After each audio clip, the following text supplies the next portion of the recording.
Hello everyone, I am Priyanka. Welcome to NET economics classes. So basically ये जो video है वो वीडियो है कि हमें किस तरीके से अपनी तैयारी को और आगे अच्छा करना है, बेटर करना है। सो अगर कोई पर्टिकुलरली इस वीडियो में आया है कि मैं आपको कुछ समझाने वाली हूँ, कोई टॉपिक डिस्कस करने वाली हूँ, तो सॉरी, इस वीडियो में हम ऐसा कुछ नहीं करेंगे। हम सिर्फ तैयारी के बारे में बात करेंगे कि क्या हमारी स्ट्रेटेजी होनी चाहिए। तो सबसे पहले आपको ये पता होना चाहिए कि आप किस कैटेगरी में फॉल करते हैं। बेसिकली अगर हम बात करें तो 3 टाइप की कैटेगरी होती है। सबसे पहले अगर हम बात करें तो कई ऐसे स्टूडेंट्स हैं जिनको सिर्फ ये पता है कि हमें यूजीसी नेटिक का एग्जाम देना है। अब किसी भी सब्जेक्ट की बात करें, मैं पर्टिकुलरली इकोनॉमिक्स की बात नहीं कर रही हूँ, किसी भी एग्जाम की अगर हम बात करें तो उसमें तैयारी कैसे करनी चाहिए। ठीक है। सो बेसिकली एक कैटेगरी है कि जिसे सिर्फ इतना पता है कि मुझे यूजीसी नेट इकोनॉमिक्स का एग्जाम देना है और मैं दूंगा या दूंगी। ठीक है। नेक्स्ट पर्सन वो आते हैं जिनमें ये है कि हमारी तैयारी बहुत अच्छी है, किसी भी टाइम पे एग्जाम होंगे तो हम बहुत अच्छी तैयारी कर लेंगे। थर्ड कैटेगरी स्टूडेंट्स की वो आती है जब वो मिडल में है, ना उनकी तैयारी बहुत ज्यादा अच्छी है, ना हम ये कह सकते कि उनकी तैयारी बहुत बेकार है, मतलब ठीक ठाक है कि ठीक है, अगर 10 क्वेश्चन है तो उसमें से 2-4 क्वेश्चन मैं कर लूंगी आराम से। ठीक है। अब हम ये बात करते हैं कि इन डिफरेंट कैटेगरीज के स्टूडेंट को किस तरीके से तैयारी करनी चाहिए। तो फर्स्ट ऑफ ऑल सबसे पहले अगर हम बात करें बेसिक्स की, तो जो स्टूडेंट्स जिनको सिर्फ इतना पता है कि मुझे एग्जाम देना है, उनको कैसे तैयार करना चाहिए। आप सबसे पहले क्या निकालो, कंप्लीट सिलेबस निकालो। आप कोई भी एग्जाम दे रहे हो, आप उसका एक कंप्लीट सिलेबस बना लो, एक चार्ट बना लो, अपनी स्टडी टेबल पे उसे लगा लो और फिर आप ये नोटिस करो कि आप में ऐसे कौन कौन से ऐसे टॉपिक्स हैं जो आपको बहुत अच्छे से आ रहे हैं, जो आपको बहुत अच्छे से आते हैं, आपको कोई डाउट नहीं है इन टॉपिक्स में। सेकेंड, आप ये देखो कि कौन से ऐसे टॉपिक्स हैं जो मैंने कभी सुने ही नहीं, मुझे नहीं पता कि ऐसे भी कोई टॉपिक्स हैं भी। थर्ड है कि मुझे थोड़ा बहुत पता है, थोड़ा बहुत नहीं पता इन टॉपिक के बारे में। तो देखो हम क्या करते हैं बेसिकली, अगर मैं अपना पॉइंट ऑफ व्यू दूं तो अगर मैं सबसे इजी टॉपिक उठा रही हूं तो मेरे दिमाग में ये होना चाहिए कि मैंने वो इजी टॉपिक लिया, उसकी 2-4 स्टडी करी, पूरा अच्छे से देखा और फिर मैं ये देखूं कि उससे रिलेटेड प्रीवियस ईयर में कितने टाइप के क्वेश्चंस आए हुए हैं और मैं उन तरीके के सारे क्वेश्चंस को करने की कोशिश करूं। देखो क्या होगा एक्चुअल में कि आपने बहुत अच्छी तैयारी, आपका टॉपिक बहुत अच्छे से कवर है, लेकिन जब आप प्रीवियस ईयर क्वेश्चंस उठा के देखोगे ना तो आपको क्वेश्चंस नहीं आएंगे। इसका क्या रीजन है इस चीज का, बेसिकली कि हम क्या करते हैं कि हमें टॉपिक पता है कि ये टॉपिक है, हमें ऐसे करना है, बट क्वेश्चंस उस तरीके से नहीं आ पाते हैं। क्वेश्चंस आपसे डायरेक्ट नहीं पूछेगा कि ये डायरेक्ट है, इसका डायरेक्ट आंसर बताओ। और आजकल जो क्वेश्चंस का लेवल है बहुत ज्यादा अपग्रेड हो रहा है, क्रोनोलॉजिकल लेवल के क्वेश्चन आ रहे हैं, मैचअप्स के क्वेश्चन आ रहे हैं, एजर्शन रीजंस के क्वेश्चंस काफी आ रहे हैं, तो आपको अपना लेवल उस हिसाब से बढ़ाना पड़ेगा। तो क्या करो आप कि सबसे पहले आपने देख लिया कि ये टॉपिक मुझे आता है, आपने प्रीवियस ईयर क्वेश्चन देखे, आपको क्वेश्चन नहीं आए, तो आप सबसे पहले क्या स्ट्रेटेजी अपनाओ कि क्वेश्चन लो, उस पर्टिकुलर टॉपिक के क्वेश्चंस लो और उनको थोड़ा ट्राई करने की कोशिश करो। नहीं आ रहे, आप वापस टॉपिक पे जाओ और ये देखो कि किस तरीके से क्वेश्चंस जो हैं वो पूछे जा रहे हैं। ठीक है। फिर आप वापस आओ और ट्राई करने की कोशिश करो और ये देखो कि उस पर्टिकुलर टॉपिक के सब टॉपिक्स में से कि कौन से ऐसे टॉपिक्स हैं जिनमें से बार बार क्वेश्चंस आ रहे हैं। ठीक है। नेक्स्ट जो कैटेगरी है जिसमें ये है कि बहुत अच्छी तैयारी है, हम जेआरएफ निकाल लेंगे, बहुत अच्छा है हमारी तैयारी, तो उन टाइप के स्टूडेंट्स को क्या करना चाहिए कि सिर्फ आप प्रीवियस ईयर क्वेश्चंस निकालो, उनको ट्राई करने की कोशिश करो, प्लस उसकी एक्सप्लेनेशन भी साथ साथ देखते रहो, ताकि अगर आपको लगे कि हाँ मुझे ये पर्टिकुलर टॉपिक आता है तो आपकी बेसिक्स भी साथ साथ जो उस टॉपिक से रिलेटेड है वो रिवाइज होते रहे। क्वेश्चंस क्या होते हैं, करंट से रिलेटेड होते हैं, तो ये नहीं कि ठीक है मैं एंड टाइम में पढ़ लूंगी, नहीं, करंट के सारे क्वेश्चन को नोट करते रहो कि हाँ जीडीपी एट परसेंटेज इतना है, ये fiscal deficit as percentage of GDP इतना है, प्राइमरी डेफिसिट इतना है, अब हमारा नया इकोनॉमिक सर्वे में क्या आया है, हमारे करंट फाइनेंस कमीशन कौन है, ये सारी चीजें आपको पता होनी चाहिए। आप मेरे टेलीग्राम चैनल से भी जुड़ सकते हैं जिसमें हम डेली बेसिस पे क्वेश्चंस करते हैं, कुछ ना कुछ हम नई चीजें सीखते हैं। ठीक है। और अब मैं ये स्टार्ट करूंगी कि हम उसमें डेली क्या करेंगे, इकोनॉमिस्ट का लेंगे, जैसे रिवील्ड प्रेफरेंस थ्योरी किसने दी, कौन से ईयर में दी। ठीक है। एडम स्मिथ ने क्या क्या बुक्स लिखी हैं, फ्रेंडली शिराज ने क्या क्या बात बोली है, हम ये सारी चीजें डेली बेसिस पे करेंगे। आप उस हिसाब से अपने नोट्स प्रिपेयर कर सकते हैं। थर्ड कैटेगरी जो है वो मिडल में है, ना उसको बहुत अच्छी तैयारी है, ना उसको बहुत ही ऐसी लो तैयारी है। उनको क्या करना चाहिए, अपनी तैयारी को बेटर करने के लिए आप टॉपिक्स निकालो कि आपको कौन कौन से टॉपिक्स में प्रॉब्लम आ रही है। ठीक है।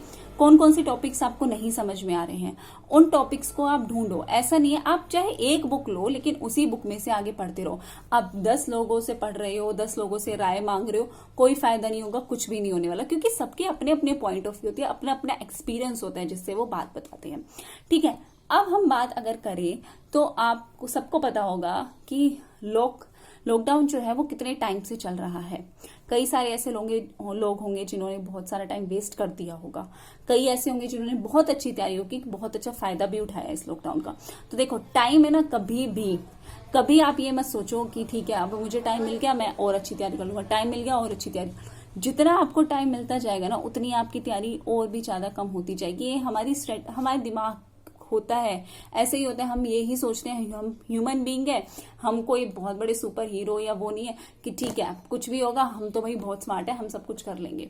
ठीक है, तो सबसे पहली बात है कि चलो जो टाइम गया गया, मत सोचो उसके बारे में। जो अब आने वाला टाइम है आप उसको किस तरीके से यूटिलाइज करोगे, ये आपका बेसिक अब दिमाग में ये सोच के चलो। कभी ये मत सोचो कि मेरे पास बहुत टाइम है, मैं बहुत इंटेलिजेंट हूं, मुझे सब आता है। नहीं, हर एक इंसान को हर एक लेवल पे सीखने को बहुत कुछ मिलता है। अपनी लर्निंग स्किल्स को हर वक्त इम्प्रूव करते रहना चाहिए, हर किसी से कुछ ना कुछ सीखना चाहिए। आप अगर काम नहीं भी करें, आप नहीं पढ़ रहे, कोई बात नहीं, लेकिन अगर आप न्यूज सुन रहे हो तो न्यूज में आप ये तो देखो कि मेरे सब्जेक्ट से रिलेटेड न्यूज आ रही है, मेरे सब्जेक्ट से नहीं भी आ रही तो एटलीस्ट पता तो होना चाहिए कि क्या चल क्या रहा है दुनिया में, क्या नहीं चल रहा, कौन क्या है, क्या चीजें हैं क्या नहीं है। ये बात हुई। ठीक है, अपनी तैयारी को बेटर करना बहुत इंपॉर्टेंट होता है। हम कभी नहीं रुक सकते, रुकना नहीं है। रुके हुए इंसान को कोई नहीं पूछता है, कोई नहीं पूछेगा।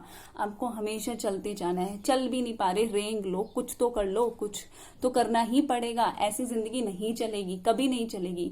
आज मैं बहुत खुश हूं, ठीक है भाई बहुत लॉकडाउन का टाइम है, आराम से करूंगी तैयारी, कोई टेंशन नहीं है, नहीं। और दूसरी सबसे इंपॉर्टेंट बात क्या है, किसी के भरोसे मत रहो।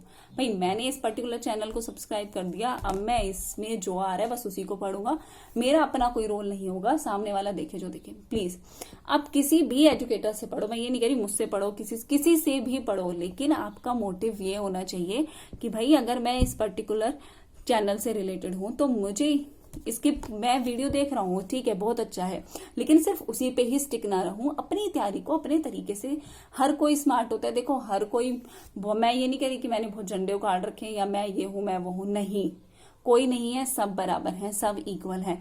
किसी ने लाइफ में कुछ थोड़ा सा अच्छा कर लिया, कोई थोड़ा सा पीछे रह गया।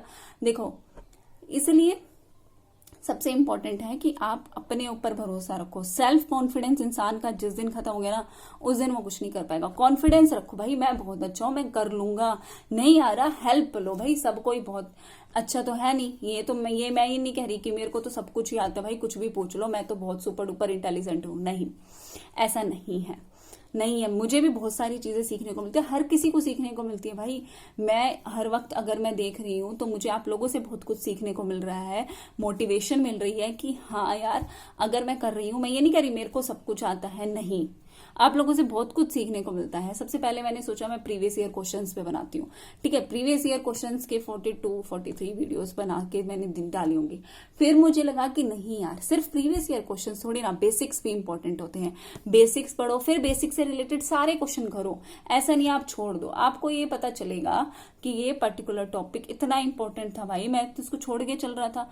इंडियन पब्लिक फाइनेंस का एग्जाम्पल ले लो जिसके ऊपर मैंने बनाई थी, उसमें अगर मैं देखूं तो यार मेरे को लगता है यार ये तो इतने ज्यादा क्वेश्चंस आए हुए हैं प्रीवियस ईयर में उससे रिलेटेड, हर एक एग्जाम में उससे रिलेटेड क्वेश्चन आए हुए हैं। तो कुछ भी चीज को छोड़ के मत चलना, ये मत सोचना भाई ये आसान है ये तो मेरे से हो ही जाएगा, और आप देख लेना कि वही पर्टिकुलर टॉपिक आपका आ जाएगा। सबसे इंपॉर्टेंट आजकल क्या हो रहा है, इकोनॉमिस्ट इस इकोनॉमिस्ट ने कौन सी बुक लिखी, कौन से साल में लिखी, इसके ऊपर बताओ। कमेटीज दे देंगे, अब आपको बताना है कि कौन सी कमेटी को क्रोनोलॉजिकल ऑर्डर मिलेगा। तो ये चीजें जब आएंगी, जब आप चीजों को ध्यान से पढ़ोगे, अपनी एक नोटबुक बना लो 5-10 रुपए की बनाओ और फिर उसमें लिखो कि ठीक है आज मैंने एडम स्मिथ के बारे में पढ़ा, एडम स्मिथ ने ये वेल्थ ऑफ नेशन या पर्टिकुलर बुक दी थी, वो इतने साल में दी थी, ठीक है कहानी खत्म। दूसरा ले लो, कोई और इकोनॉमिस्ट ले लो, अल्फ्रेड मार्शल ले लो, फिंडले शिराज ले लो, बहुत सारे इकोनॉमिस्ट लिखते जाओ एक एक करके, किसी के भी ऊपर डिपेंड मत रहो। दूसरी सबसे बड़ी बात क्या क्वेश्चन पूछते हैं कि एग्जाम कब होने वाला है, एग्जाम कब होगा, कब नहीं होगा। देखो एग्जाम जब भी होगा ना, इतने सारे एडुकेटर्स हैं, सबके सब उसके ऊपर ही वीडियो डालेंगे, भाई नोटिफिकेशन आ गई, नोटिफिकेशन आ गई, तैयारी कर लो, सब कुछ आ जाएगा, कोई टेंशन नहीं, आपको कहीं नहीं जाना, सब आपके पास ही आ जाएंगे, बस अपने आप नोटिफिकेशन आएगी कि अब एग्जाम होने वाला है। आपको इस तरीके से तैयारी हमें करनी चाहिए कि देखो मुझे पता है 2 महीने बाद एग्जाम हो गया, ठीक है, मैं आज भी अगर मेरे पास ये है ना कि 2 महीने बाद एग्जाम, मैं पैनिक ना कर जाऊं, अरे मुझे कुछ नहीं आता, मैं नहीं कर पाऊंगी, नहीं। अपनी तैयारी को इस लेवल पे लेके चलो कि भाई अगर 2 महीने बाद एग्जाम हो रहा है तो हाँ मैं तैयार हूं, या मैं कर लूंगी या कर लूंगा, मैं इतनी वेल प्रिपेयर्ड हूं। तो किसी से ये बार बार मत पूछो कि एग्जाम कब होगा, क्या नहीं होगा, ये कुछ नहीं रखा भाई, सब अपनी अपनी राय दे रहे हैं, और अपनी राय देने से कुछ होगा नहीं। जब नोटिफिकेशन आएगी तभी आपके लिए वो नोटिफिकेशन ही एप्लीकेबल होगी। हम सबकी राय क्या करेगी, कुछ नहीं करेगी हमारी राय। हम राय दे दे, चलो सितंबर में है, चलो दिसंबर में है, चलो अगले साल है, क्या कुछ नहीं रखा ना इन चीजों में, कुछ रखा ही नहीं भाई, पढ़ने में रखा है सब कुछ। बहुत बहुत ठोकरे खाता है इंसान, जब जाके उसे अक्ल लगती है। सही में इंसान बहुत ठोकरे खाता है तब अक्ल लगती है, लेकिन अगर इंसान ठोकर नहीं खाएगा तो सीखेगा कैसे? सीखना तो इम्पोर्टेंट है ना। तो इंसान बिना ठोकर खाए, अगर आपको कोई बता रहा है कि भैया अगर ये गलती कर रहे हो मत करो, ये गलती मत, इन चीजों में टाइम वेस्ट करो, इतना अच्छा मौका है लाइफ का कि इतना टाइम मिला है भाई, आप कोई भी काम कर रहे हो काम कर लो, ठीक है, फिर भी आपके पास इतना टाइम होगा, मूवी देख लो, इधर उधर घूम लो, घूम तो सकते ही नहीं वैसे तो, क्या घर में ही रहना है, ठीक है। पढ़ने के लिए बहुत टाइम है, बहुत टाइम है, कमी नहीं है टाइम की, ठीक है। तो बेसिकली ये वीडियो बनाने का यही मोटिव था कि थोड़ी बहुत बातचीत हो जाए। पहली बार बनाई है ऐसी वीडियो, तो प्लीज जज मत करना कि क्या आता है, ये तो सब हमें पता ही था, सब पता सबको सब कुछ ही होता है, बस एक कोई बोल दे तो थोड़ा सा सही लगता है, ठीक है। थैंक यू वेरी मच, आप सबका मेरे चैनल के साथ जुड़े रहने के लिए बहुत बहुत थैंक यू, बहुत बहुत थैंक यू। और हाँ, थोड़े टाइम से मैं वीडियो अपलोड नहीं कर पा रही, 1-2 दिन हो गए, तो इलेक्ट्रिसिटी इशू है यहाँ पे चल रहा है, उसके लिए बहुत सॉरी। पर मैं पूरी कोशिश कर रही हूँ कि मैं सब कुछ अपडेट रखूँ, तैयारी करवाऊँ, न्यूमेरिकल क्वेश्चंस भी करवाऊँ, ठीक है। So thank you very much everyone, अपना ध्यान रखना, हमेशा खुश रहना, कीप लर्निंग कीप ग्रोइंग, हमेशा बढ़ते रहो, रुको मत जिंदगी में, रुक गया ना रुक गया, ठीक है। Thank you everyone.